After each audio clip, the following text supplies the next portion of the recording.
In the event that there is an empty paragraph or line in the manuscript that needs to be removed, you can do so using the editor or WYSIWYG, PageMajik's online proofreading interface. In the editor, enable the pill crow icon. You can see that there is an empty paragraph here. To remove the empty paragraph, position the cursor here, and right-click to select Clear Hard Return from the options in the drop-down.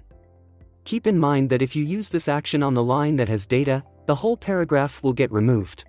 Click Save to save the changes made.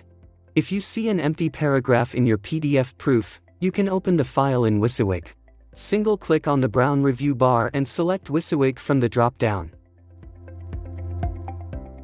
On the right side of the page which houses the XHTML file, enable the pill crow icon. You can see that there is an empty paragraph here. To remove the empty paragraph, position the cursor here, and right-click to select Clear Hard Return from the options in the drop-down. Click Save to save the changes made. You can then generate revises to update the changes made in XHTML to the proof PDF.